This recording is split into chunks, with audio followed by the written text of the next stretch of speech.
Have you ever really stopped to think about the sheer, almost terrifying weight of the 91st minute? I'm talking about those absolute final fleeting moments, the ones where the clock is practically at zero, and the entire course of human events just pivots on a single decision, a single action, or even just a single heartbeat. Today in this explainer, we're going to dive into how history, whether we're talking about the fate of the entire globe or the destiny of a nation on a football pitch, almost never follows the script. More often than not, it's written right there in the final seconds. To really grasp the power of a ticking clock, we've got to start with the highest stakes imaginable. Picture this. It's October 1962, the Cuban Missile Crisis. As U.S. Attorney General Robert F. Kennedy later reflected, this was, without a doubt, the most dangerous crisis of the Cold War.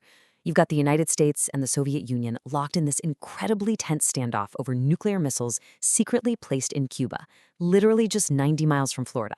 The world was, quite frankly, 13 days from midnight. And what exactly was waiting for us at midnight? Well, if this standoff had escalated into a full-blown military conflict, the outcome wouldn't have just been a localized war. The historical texts we're looking at detail a very real, very grim risk. A nuclear exchange would have unleashed massive volumes of smoke and dust into the atmosphere, creating a nuclear winter. We're talking severe temperature drops worldwide and completely devastated global agricultural output.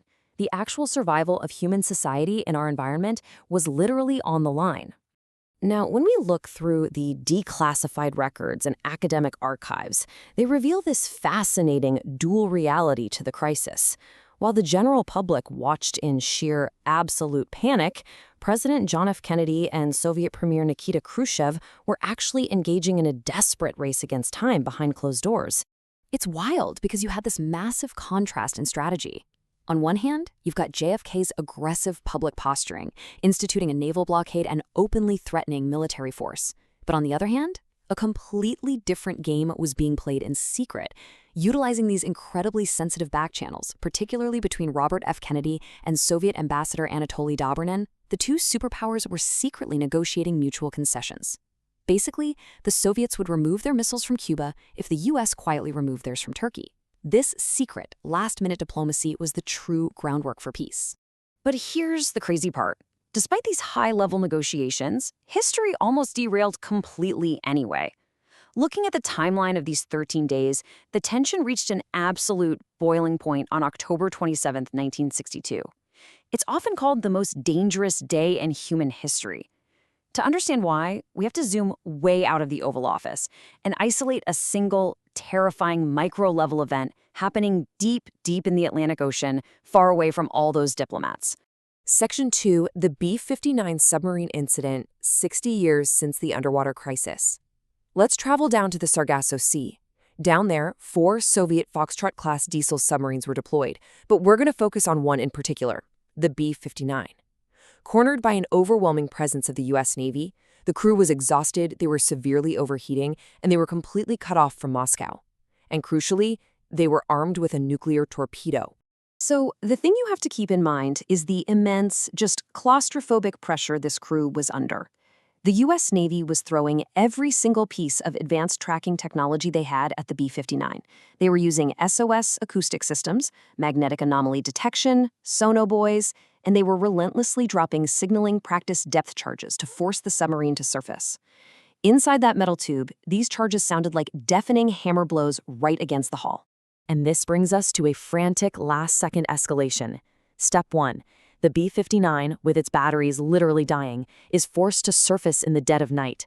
Step 2. U.S. forces buzzing just 20 to 30 meters overhead use blinding searchlights and drop even more charges. Step 3. The submarine's commander, Captain Valentin Savitsky, blinded and in a state of absolute shock, genuinely believes World War III has already started. He orders an emergency dive and commands that nuclear torpedo to be prepared for launch. We were seconds away from Armageddon. But then, step 4, the brigade's chief of staff, Vasily Arkhipov, who just happens to be on the conning tower, realizes the Americans are signaling, not attacking. He steps in, calms the captain down, and defuses the launch. Actually, pause for a second and think about that. Arkhipov's calm intervention in that frantic final minute prevented a reality that is almost too horrific to even comprehend. As the British Foreign Secretary Lord Home noted to the UN at the time, the first exchange of a nuclear world war would have resulted in over 300 million people dead in the first few days alone. One man's split-second decision in the dark literally averted the end of the world as we know it. Okay, so that is incredibly heavy, right? The literal fate of humanity hanging on a knife's edge. But it does raise a really fascinating question. What happens when that exact same human element of intense, last-second pressure doesn't result in global catastrophe, but instead brings euphoric, unbelievable joy? Section 3, the 91st minute, defeat into sudden glory.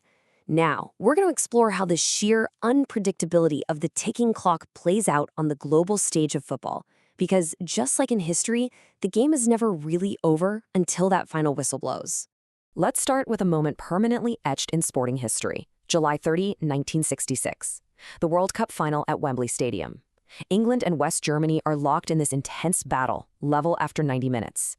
They push into extra time. And in the absolute closing moments, with seconds just melting away, Jeff Hurst fires a strike into the net, completing his hat trick and making it 4-2. And this brilliantly illustrates how a single final second can become immortal. Commentator Kenneth Wolstenholme captured the moment perfectly, declaring, "Some people are on the pitch. They think it's all over. It is now." One kick, one phrase in the dying seconds won England its first World Cup and cemented that match in history forever.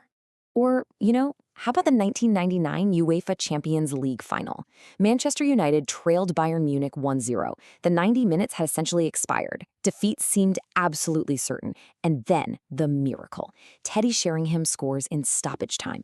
Moments later, another corner, and Ole Gunnar Solskjær reacts the quickest. 2 goals in less than 3 minutes. They flipped certain defeat into ultimate European glory before Bayern even knew what hit them. This kind of final minute magic is what builds the mythos of modern clubs. Just look at La Décima. For 12 agonizing years, Real Madrid desperately chased their 10th European Cup. It became a total obsession. And in the 2014 Champions League final, it looked for sure like they were going to fail again, trailing Atletico Madrid 1-0 deep into stoppage time. Then, the clock hits exactly 92 minutes and 48 seconds. The final corner. Sergio Ramos rises above everyone and heads the ball into the net. That single last-gasp equalizer forced extra time, where Real Madrid dominated and won 4-1. I mean, think about it. Without that exact second, 92-48, an entire decade of football history looks vastly different. But honestly, perhaps nothing captures the chaotic beauty of the dying seconds quite like Watford's 2013 playoff miracle. Just follow the steps of how fast this happens. Leicester City gets a penalty that would send them to the final. It's saved. Instantly, Watford launches a desperate counterattack down the pitch. The ball falls to Troy Deeney, and he scores. From near elimination to ultimate triumph in under 20 seconds. It was absolute pandemonium. Section 4. Down to the final second, the modern legends. Let's look at a few more recent moments that prove history simply refuses to obey a set script. If you follow football, I bet you can hear this exact moment in your head right now. May 13th, 2012. Manchester City is losing on the final day of the season. They need a win for their first title in 44 years. Stoppage time hits, they equalize, but they still need one more. At 93 minutes and 20 seconds, Sergio Aguero takes a touch and fires it into the net. Martin Tyler screams this iconic quote, and City transforms decades of heartbreak into unbridled joy on literally the last kick of the season. And we saw this exact same dramatic refusal to just end quietly in the 2022 World Cup final. Argentina seemed to have it completely secured in extra time with a goal by Lionel Messi, but those final minutes brought total chaos. Kylian Mbappe scores a rapid equalizer from the penalty spot, a thrilling, entirely unpredictable finale right up to the final shootout. You just simply cannot look away until it's done. So what ties all of this together? Whether it's the UN Secretary General desperately appealing for just a little more diplomatic time during the missile crisis, or a referee looking at his watch with a whistle in his mouth, the final seconds always dictate the outcome. The power of the final minute is just absolute. In an instant, it can turn total despair into pure joy. It transforms underdogs into undisputed champions. It averts literal global catastrophe. But above all, it proves that history rarely, if ever, follows the script. Our destiny so often comes down to a single decision or a single strike of a ball right before time expires. The overarching takeaway from this explainer is pretty simple, yet it's incredibly profound. Football isn't over until the final whistle blows, and neither is our shared history. Until that absolute final second ticks down, until the very last moment has completely passed, anything is truly possible. So let me leave you with this final provocative thought. As we look at the immense challenges of our own time, when the clock is running out and the pressure is at its absolute highest, who will be the one to make that split-second decision? Who will step up to write the next chapter of our history in the 91st minute? Thanks so much for joining me for this explainer. I hope you never look at a ticking clock quite the same way again.